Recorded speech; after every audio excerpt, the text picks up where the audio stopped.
मशहूर एक्ट्रेस शेफाली जरीवाला की अचानक मौत हो गई उनकी, और उसके बाद उनकी मौत से हर कोई चौंका हुआ है, हर कोई दुखी है। रिपोर्ट्स के मुताबिक शेफाली लंबे समय से कई एंटी एजिंग दवाओं का इस्तेमाल कर रही थी। ये भी बताया जा रहा है कि मौत वाले दिन वो व्रत पर थी, यानी कि उन्होंने कुछ नहीं खाया था। अब आशंका ये जताई जा रही है कि इसी दौरान उनका बीपी लो हो गया, जिसकी वजह से उनकी दुखद मौत हो गई। अब बड़ा सवाल ये है कि क्या शेफाली की मौत को एंटी एजिंग दवाओं से जोड़ना ठीक है? क्या वाकई में एंटी एजिंग दवाइयां जानलेवा हो सकती हैं? क्या जवान दिखने की चाहत वाकई में जान पर भारी पड़ सकती है, या फिर कोई और कारण है? वैसे भी हम आजकल देख रहे हैं कि यंग एज में बहुत सारे लोग जो बाहर से बिल्कुल फिट दिखते हैं, उनकी लाइफस्टाइल में भी कोई खास दिक्कत नजर नहीं आती। उसके बावजूद लगातार इस तरह की मौतें हम देख रहे हैं। शेफाली के केस में क्योंकि बैकग्राउंड जो अभी मीडिया रिपोर्ट्स के जरिए उभर कर सामने आ रहा है, उसमें बार बार एंटी एजिंग दवाओं का जिक्र है, तो क्या इसका कोई कनेक्शन है? इसीलिए थोड़ा सा हमने सोचा कि आज इस पर हम अपने एक्सपर्ट से सफाई लें, या वाकई में एंटी एजिंग दवाओं का कोई साइड इफेक्ट होते हैं, और इतने बड़े साइड इफेक्ट कि वो जान पर भारी पड़ जाए। आज इसी पर चर्चा करेंगे। मेरा नाम है दीपक डोभाल। फटाफट से रिपोर्ट देख लीजिए, मैं लौट रहा हूं मेहमानों के साथ।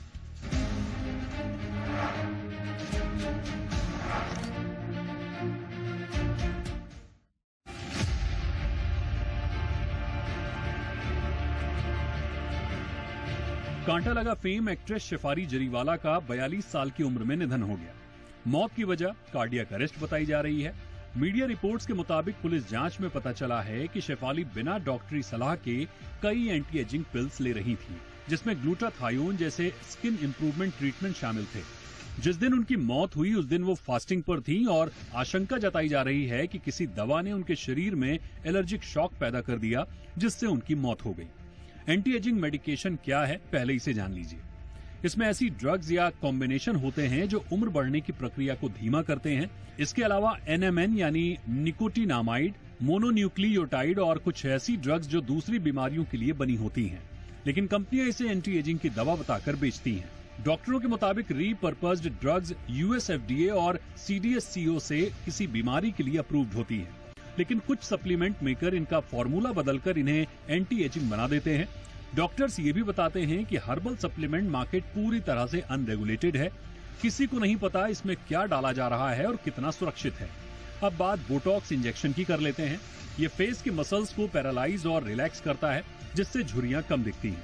अप्रैल 2024 में US centre for disease control and prevention ने अलर्ट जारी किया था कि इस बोटॉक्स इंजेक्शन को लेने से बोटोज्म के लक्षण दिख सकते हैं।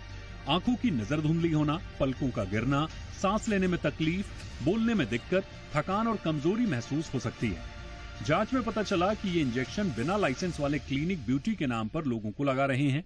इंडिया में बोटॉक्स इंजेक्शन धड़ल्ले से लगाए जा रहे हैं। अब बात ग्लूटाथायोन की। ये स्किन लाइटनिंग के लिए बहुत मशहूर है। ये मेलानिन को दबा देता है, जिससे स्किन टोन हल्की दिखती है। स्किन क्रीम, सीरम और लोशन में इसका टॉपिकल यूज तो चल रहा है, लेकिन असली खतरा IV ग्लूटाथायोन से है, जिसे कई बॉलीवुड स्टार्स भी प्रमोट कर चुके हैं। यूं SFDA ने इसे कॉस्मेटिक स्किन लाइटनिंग के लिए अप्रूव नहीं किया है। इसके लॉन्ग टर्म सेफ्टी डेटा नहीं है, और इसके साइड इफेक्ट्स में एलर्जिक रिएक्शन, ब्लड प्रेशर कम होना, किडनी डैमेज और शरीर के नेचुरल एंटीऑक्सीडेंट का बैलेंस बिगड़ना शामिल है। कई ग्लोबल हेल्थ अथॉरिटीज भी इसके वैनिटी यूज के खिलाफ चेतावनी दे चुकी हैं। CDSCO ने भी ग्लूटाथायोन को स्किन लाइटनिंग के लिए अप्रूव नहीं किया है। ये दरअसल alcoholic fatty liver, fibrosis, cirrhosis और कीमोथेरेपी के टॉक्सिसिटी को न्यूट्रलाइज करने के लिए IV रूप में दिया जाता है, लेकिन स्किन क्लिनिक इसे विटामिन C के साथ स्किन लाइटनिंग के लिए दे रहे हैं। IV प्रोडक्शन सिर्फ हेल्थ केयर प्रोवाइडर ही दे सकता है। गलत डोज से स्किन इरप्शन और डैमेज आम है। ग्लूटाथायोन का डोज बहुत अहम है। इसे बॉडी वेट के हिसाब से ही देना चाहिए। गलत हाथों से दी गई IV थेरेपी से HIV, हेपेटाइटिस B और C जैसे इन्फेक्शन का खतरा भी बना रहता है। डॉक्टरों का कहना है कि ऑनलाइन सेल्स पर सख्त मॉनिटरिंग होनी चाहिए, क्योंकि लोग सिर्फ लेबल देखकर प्रोडक्ट खरीद लेते हैं और बिना किसी मेडिकल सुपरविजन के ही इसे लेने लगते हैं, जो शरीर के लिए बेहद नुकसानदायक हो सकता है। शेफाली जरीवाला के साथ भी कुछ ऐसा ही हुआ। ब्यूरो रिपोर्ट, जी न्यूज़। तो एक बार फिर शेफाली को हमारी विनम्र श्रद्धांजलि। और आज हम जो मीडिया में जो खबरें आई हैं, उन्हीं के हवाले से हम इसकी पड़ताल करने की कोशिश करते हैं। हमारे पास उनकी मौत का एग्जैक्ट कारण था, क्या था, इसकी ना कोई पुष्टि है और ना कोई ऐसा ऑफिशियल स्टेटमेंट अभी एजेंसीज की तरफ से आया है। इसलिए जो मीडिया में बातें चल रही हैं उसी के इर्द गिर्द आज हम चर्चा कर रहे हैं और समझने की कोशिश कर रहे हैं कि क्या पॉसिबल कारण हो सकते हैं और खास तौर से क्या एंटी एजिंग का कोई कनेक्शन इस तरह के केसेस में होता है या नहीं। एक्सपर्ट से चर्चा शुरू करते हैं। सबसे पहले स्वागत करते हैं देश के जाने माने स्वास्थ्य विशेषज्ञ डॉक्टर गौतम भंसाली का। आप सीनियर फिजिशियन हैं बॉम्बे हॉस्पिटल में। गुड इवनिंग सर, बहुत बहुत स्वागत है डॉक्टर भंसाली आपका हमारे शो पे। हमारे साथ हैं doctor Prashant Pawar, senior cardiologist हैं फोर्टिस हीरानंदानी हॉस्पिटल से। बहुत बहुत स्वागत है डॉक्टर पवार आपका हमारे शो पे। हमारे साथ हैं डॉक्टर जगदीश साखिया, आप जाने माने डर्मेटोलॉजिस्ट हैं। बहुत बहुत स्वागत है डॉक्टर साखिया आपका भी हमारे शो पे। मैं चर्चा की शुरुआत सबसे पहले डॉक्टर भंसाली से करूंगा। डॉक्टर भंसाली सर, शेफाली के निधन को अब वक्त गुजर चुका है। आपकी नजर में, आपके ऑब्जर्वेशन में या आपकी अपनी अंडरस्टैंडिंग में क्या उनके रीजंस हो सकते हैं सर, या आपको क्या समझ में आ रहा है? जी दीपक जी, जो भी हुआ बड़ा अनफॉर्चुनेट है। ऐसा चीज नहीं होना चाहिए, लेकिन आज की डेट में जो बहुत कुछ चल रहा है इस तरह की चीजों को लेकर के, जैसे एक एंटी एजिंग मेडिकेशंस आती है, एंटी एजिंग इंजेक्शंस आने लग गए आजकल, या स्किन लाइटनिंग के लिए, स्किन टोन ठीक करने के लिए, डीपिगमेंटेशन के लिए चीजें आने लग गई है। अदर देन दैट ओबेसिटी के लिए भी बहुत सारे इंजेक्शंस वगैरह मार्केट में चल रहे हैं, और उस इंजेक्शन से या मेडिकेशन से प्रॉब्लम नहीं है। जो प्रॉब्लम बेसिकली अगर देखी जाए तो बिना डॉक्टर की एडवाइस के लेने का है, या अगर आप लेते हो तो डॉक्टर के सुपरविजन में लेना चाहिए। वेदर इसे ग्लूटाथियोन इंजेक्शन स्किन टोनिंग के लिए या लाइटनिंग के लिए अच्छा इंजेक्शन है, बट आपको जरूरत है या नहीं है, आपकी बॉडी को जरूरत है कि नहीं है। आप ओवरडोज में तो नहीं ले रहे हैं, आप सप्लीमेंट ले रहे हैं। मैं काफी मेरे अपने मरीज आते हैं, मैं उनको देखता हूं कि वो कोई बोलता साहब ये मेरा यूएस में रहता है, ये मेरा यूके में रहता है, उसने ये 2 डब्बे भेजे विटामिन के, कोई सप्लीमेंट भेजता है, कोई ओमेगा 3 फैटी भेजता है। मतलब मल्टीपल चीजें इतनी ज्यादा आ गई है मार्केट में, और हर किसी को लगता है कि मेरी स्किन अच्छी रहनी चाहिए, मेरी बॉडी अच्छी रहनी चाहिए, मेरी इम्यूनिटी, कोविड के बाद में लोगों को ये हो गया कि मेरी इम्यूनिटी अच्छी होनी चाहिए, उसके लिए मुझे ये सब मेडिसिन लेनी चाहिए। उन्होंने रिकमेंड किया, इसने रिकमेंड किया। आजकल यूट्यूब, इंस्टाग्राम वगैरह पे इतने सारे इन्फ्लुएंसर आ गए हैं जो मेडिकल एक्सपर्ट नहीं है, और वो अपनी तरफ से एडवाइस कर रहे हैं, कोई प्रोटीन हेवे प्रोटीन पाउडर का, अलग अलग चीजों का। सो मेरी ओपिनियन में इन चीजों पे थोड़ा सा एफडीए को स्ट्रिक्टली रोक लगानी चाहिए। बिना डॉक्टर प्रिस्क्रिप्शन, विदाउट डॉक्टर के सुपरविजन में ये सब चीजें नहीं लेनी चाहिए। वॉट एवर हैपन, इससे unfortunate thing that may cause, जो अभी न्यूज आ रही है मीडिया में, या अभी हकीकत क्या वो तो पोस्टमार्टम से पता लगेगा, बट जो भी न्यूज आ रही है कि ग्लूटाथियोन का ओवरडोज था, या 1-2 ये आ रहा कि मल्टीपल बहुत सारे एंटीऑक्सीडेंट और विटामिन चल रहे थे। ये भी न्यूज आ रहा है कि ब्लड प्रेशर कम हो गया था, हाइपोटेंशन हो गया था।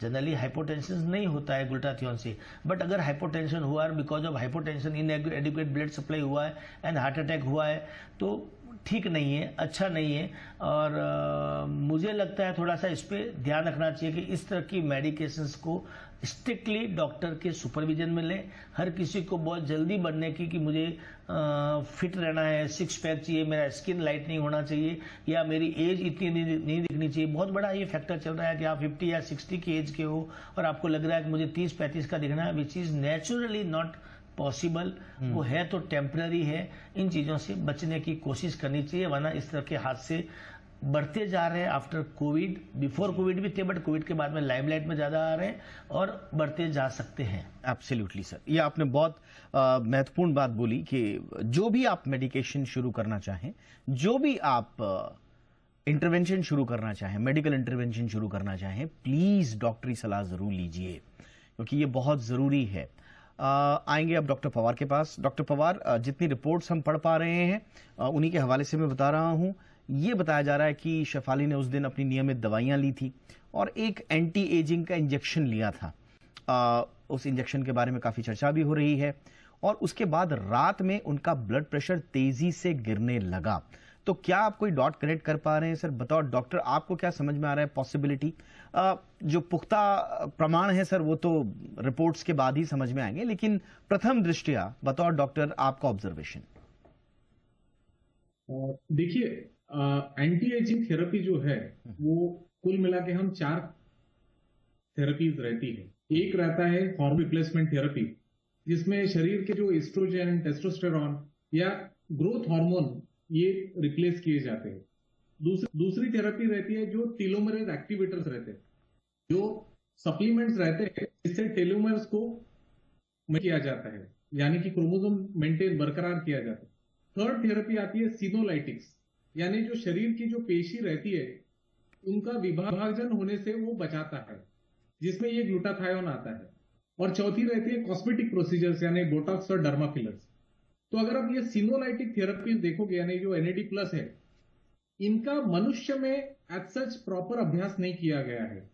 ये सब ट्रायल वाली थेरेपीज है, और ये थेरेपीज में भी ये पाया गया है कि इवन कैंसर की मात्रा या कभी कभी रक्त वाहिनियां जो होती है उनमें गुठलियां होना, मतलब ब्लड क्लॉट्स होने की चांसेस ज्यादा पाए जाते थे, और इनसे हार्ट अटैक की चांसेस भी एनिमल स्टडीज में पाया गया है। तो ये सब थेरेपीज को वैज्ञानिक दृष्टिकोण से अच्छा डाटा नहीं है, वी डोंट हैव इट, ये थेरेपी अगर बिना डॉक्टर की सलाह से अगर ऐसे काफी देर तक चलती रहे और बिना स्टैंडर्ड डोज से ली जाए तो डेफिनेटली विपरीत परिणाम इसका हार्ट पे भी होता है।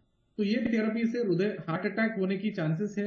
इनसे इनिशियल फेज में ब्लड प्रेशर बढ़ता है, हाइपरटेंशन, हार्ट बीट्स बढ़ जाती है, यानी पाल्पिटेशन जो हम कहते हैं, और सडन कार्डियक अरेस्ट के भी रिस्क पाई गई है।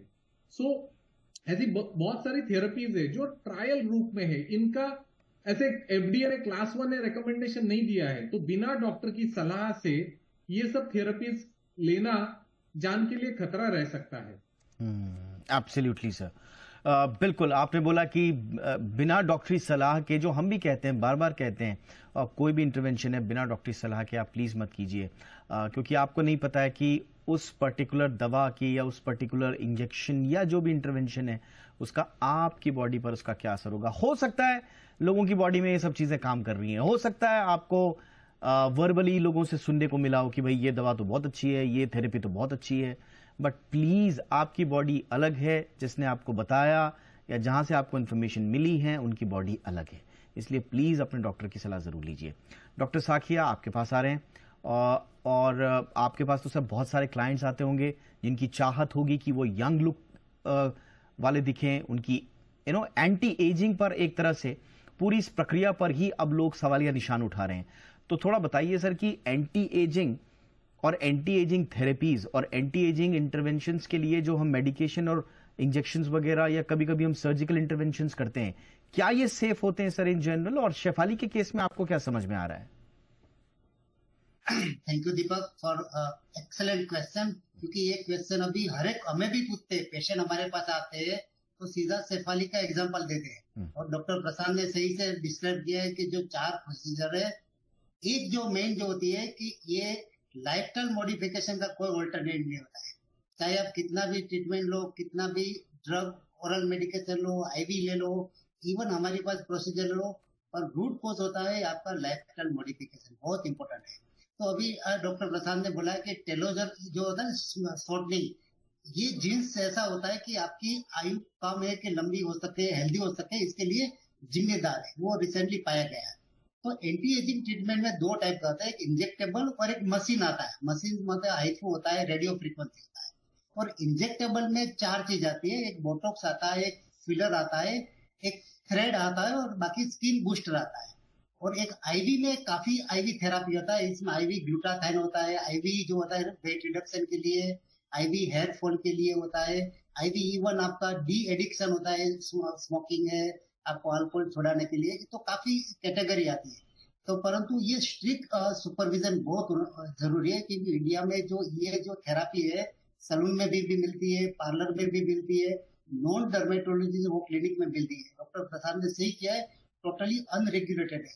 हमने तो काफी ऐसी शादी में देखा है कि शादी में रिटर्न गिफ्ट में IV ग्लूटाथाइन देते हैं, तो वो एडवाइजेबल नहीं है, क्योंकि इसका हम जब डर्मेटोलॉजिस्ट IV ग्लूटाथाइन देते हैं, इसका प्रॉपर चेकअप करते हैं, इसका CBC, SGPT, क्रिएटिन जो होता है वो बेसलाइन इन्वेस्टिगेशन, और 35-40 के ऊपर एज होता है तो ECG और फिजिशियन रेफरेंस, कार्डियोलॉजिस्ट रेफरेंस हमेशा लेता है। और ये ग्लूटाथाइन होता है कि इसका डोज बॉडी के केजी वेट से हिसाब से होना चाहिए, क्योंकि स्टैंडर्ड जो डोज होता है 2004 मिलीग्राम 2400, और तो हमने काफी क्लिनिक में ऐसा देखा है 5 ग्राम देता है, 10 gram up to 50 gram IV देते हैं। तो ये totally wrong therapy. Anything excess poison वो कोई भी जगह पे लागू होता है। एब्सोल्युटली सर, बहुत इंपॉर्टेंट बात बोली आपने, और हमारी देखिए हाथ जोड़कर विनती है, हम आपसे हाथ ही जोड़ सकते हैं। 3 देश के जाने माने डॉक्टर्स हमारे साथ हैं, उन्होंने भी आपको बता दिया और हम आपको हाथ जोड़ते हैं। ये जितनी भी एंटी एजिंग या कॉस्मेटिक्स या जो भी, देखिए ये DIY ट्रीटमेंट नहीं है। आप इंस्टा पे जाते हैं, DIY treatment, do it yourself treatment बहुत बहुत फेमस है, बहुत सारी DIY शॉप्स भी होती है। तो ये DIY ट्रीटमेंट नहीं है, ये आपकी जान से जुड़ा हुआ बड़ा सीरियस मैटर है। इसलिए प्लीज इसे इस तरह से लाइटली न लें, अपने डॉक्टर्स की सलाह लें। और डॉक्टर साहब, तीनों डॉक्टर्स ने बताया बहुत अच्छे तरीके से कि किस तरह के खतरे हो सकते हैं। अब एक छोटे से ब्रेक के बाद हम लौटेंगे और इस केस में कुछ चीजों की टर्मिनोलॉजी सामने आ रही है, जिसमें हमने कुछ चीजों पे बात भी करी। उसमें से एक है ऑक्सीडेटिव स्ट्रेस। इसमें यह भी कहा जा रहा है कि हार्मोनल एंटी एजिंग पिल्स ली जा रही थी। तो ये सब चीजें क्या होती हैं, और अगर आप इनको शुरू करते हैं तो आपको किन चीजों का ध्यान रखना है, इस पर भी थोड़ा सा गहराई में उतरकर बात करेंगे हमारे खास मेहमानों के साथ। देखते रहिए आपकी खबर, आपका फायदा। ब्रेक के बाद आपका स्वागत है। डॉक्टर गौतम बंसाली, एक जो थ्योरी निकलकर सामने आई है, और इनफैक्ट कुछ मीडिया में इसको रिपोर्ट भी किया गया है, और संभवतः वो पुलिस के हवाले से ये बात आ रही है सामने कि वो फास्टिंग पर थी, संभवतः डिहाइड्रेशन उनको हो गया था, शरीर में पानी और पोषक तत्वों की कमी हो जाती है। लेकिन मुझे याद आया सर कि बहुत सारे डॉक्टर्स, और जब कभी भी हम कोई ट्रीटमेंट लेते हैं तो बार बार डॉक्टर्स हमें सलाह देते हैं कि कोई भी मेडिकेशन हो खाली पेट नहीं करना है, और खासतौर से हैवी मेडिकेशन, इंजेक्शंस तो बिल्कुल नहीं लेने हैं, और उससे तरह तरह की चीजें आपके में हो सकती हैं। हो सकता है कि कोई लॉन्ग टर्म इंपैक्ट ना भी रहा हो शेफाली का उनके शरीर पर, लेकिन ये जो फास्टिंग के दौरान लोग व्रत में भी रहते हैं, दवाइयां भी ले रहे होते हैं, व्रत में भी रहते हैं, फिर इंजेक्शंस भी ले रहे होते हैं, सर ये कितना खतरनाक हो सकता है इन जनरल लाइफ? जी दीपक जी, यही सबसे बड़ी अहम चीज है जो लोगों के समझ में नहीं आ रही है। लोग क्या कर रहे हैं, एक साथ 3-4 चीज एक साथ में कर रहे हैं। उनको स्किन लाइटनिंग भी चाहिए, थोड़ा स्किन और अच्छी दिखे, एज कम दिखे, साथ में वो ओवर एक्सरसाइज भी कर रहे हैं और ओवर डाइटिंग भी कर रहे हैं। और इसमें कई बार क्या होता है, जो पिल्स वगैरह लेनी होती है, इंजेक्शन लेना होता है, लोग फास्टिंग में चले जाते हैं, या जानबूझ के ऐसा करते हैं कि मैंने 16 घंटे तक फास्टिंग रखा, मेरा वजन और कम हो जाएगा। 3-4 चीजों का मिक्सचर एक साथ में चल रहा है, जिसकी वजह से इतना लंबा फास्टिंग करते हैं, वो हाइड्रेट अपने आप को नहीं कर पाते हैं, सीवियर डिहाइड्रेशन में जाते हैं, इलेक्ट्रोलाइट इम्बैलेंस होता है, पेशेंट कोलैप्स होने लगता है, हाइपोटेंशन में जाता है, हार्ट अटैक आता है, कार्डियक अरेस्ट होता है, मल्टीपल चीजें जो कॉम्प्लिकेशन जिसे कह सकते हैं वो होती है। सो बार बार हम लोगों को यही समझाते हैं कि अपने आप को हाइड्रेट प्रॉपर रखना है। अभी रिसेंटली एक लड़का है 22-21 साल का, यूएस में स्टडी कर रहा है, पोस्ट ग्रेजुएट करने के लिए गया हुआ है, यहाँ आया हुआ था मुंबई में 1 महीने की छुट्टी पे अभी इस टाइम में। उसके एक्ने हो रहे हैं, जो पिंपल्स वगैरह आते हैं, किसी ने सजेस्ट कर लिया कि जाके ग्लूटाथियोन का इंजेक्शन लगा लो। रात को 10 बजे गया, इंजेक्शन लगाया, 11:30 बजे मेरे पास फोन आया, अंकल मेरे को ऐसा हो गया, मेरा हार्ट का धड़कन बहुत बढ़ गया, सीवियर पाल्पिटेशन में था वो। इमीडिएटली मैंने कैजुअलिटी बुलाया, ईसीजी वगैरह सब किया। एनीवे एंटी एलर्जिक, उसको एनाफाइलेटिक शॉक में चला गया था वो पेशेंट, ब्रोंकोस्पाज्म हुआ, पाल्पिटेशन हुआ। लकीली वो टाइमली हॉस्पिटल पहुंच गया, मेडिकेशंस दिया, बच गया वो पेशेंट।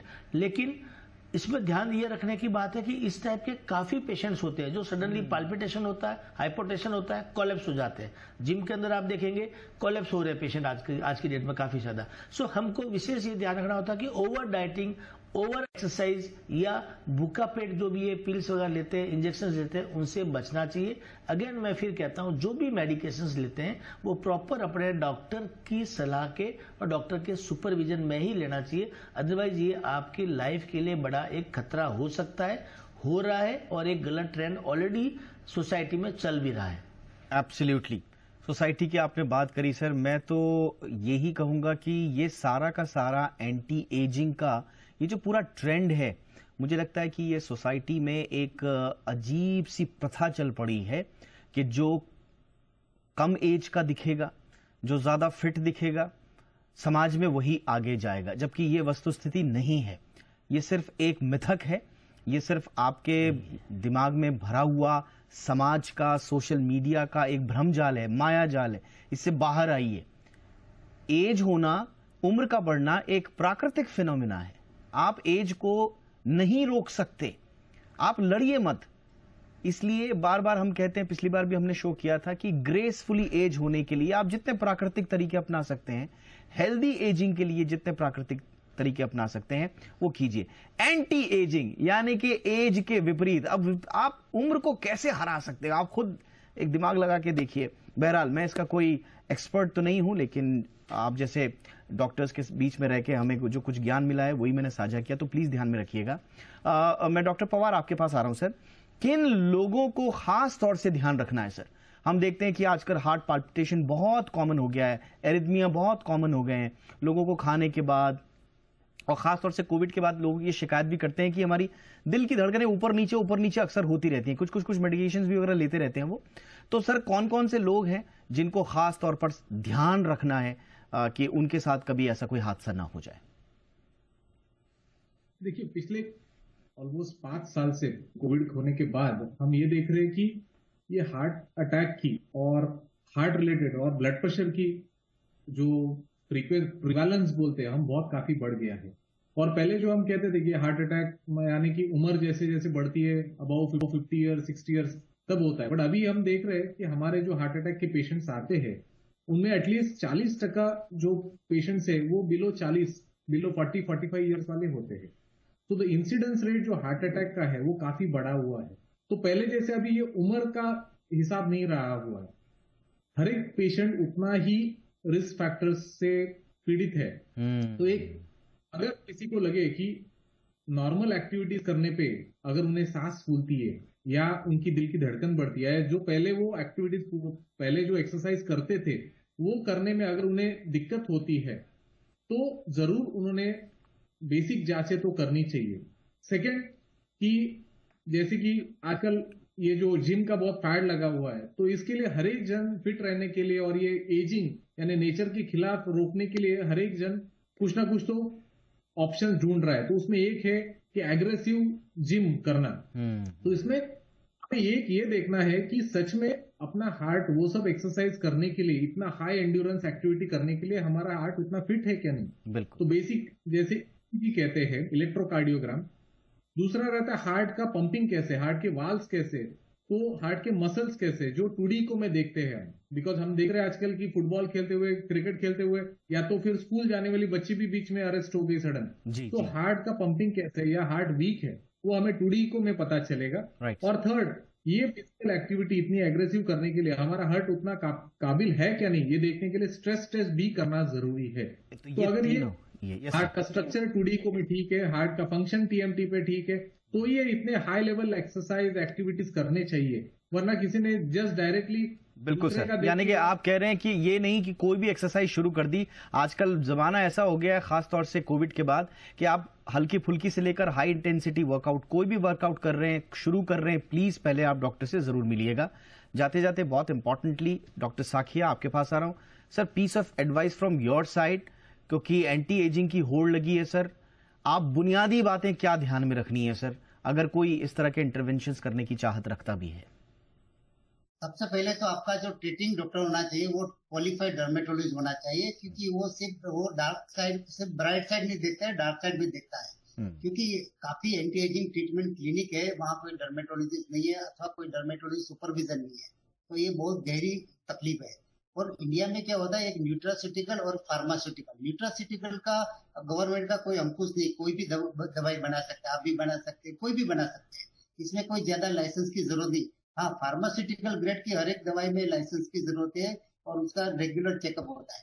तो जो भी एंटी एजिंग, हम ग्लूटाथियोन IV का 3 प्रॉब्लम हमने कॉमनली साइड इफेक्ट, एक एनाफाइलेटिक शॉक होता है कि सीधा पेशेंट कोलैप्स हो जाता है, दूसरा होता है कि सडन BP लो हो जाता है, और तीसरा जो होता है कि पेशेंट, ये डॉक्टर सेफाली में जो हमें लगता है तो डिहाइड्रेशन, पेशेंट भूखा पेट होता है अथवा काफी पानी नहीं पिया होता है, तो डिहाइड्रेशन में भी वैसे हाइपोटेंशन होता है। तो 3 चीजें सबसे कॉमन है कि इसमें ये side effect. Otherwise qualified dermatology, supervision, routine blood test, सब कुछ नीट, ये सब नीट बेस्ड होने चाहिए, विश बेस्ड नहीं होती है। विश का कोई एंड नहीं है, कितना होता है वो डर्मेटोलॉजी। सर मुझे लगता है आपने जो 2 बातें बोली है ना, यही सार है आज का, कि नीड बेस्ड होनी चाहिए आपका जो भी इंटरवेंशन है, ये विश बेस्ड नहीं होना चाहिए। चाहत तो बहुत सारी चीजें होती है, लेकिन इसकी नीड है या नहीं है, ये आपको अपने शरीर को की जांच करके ही पता चल पाएगा।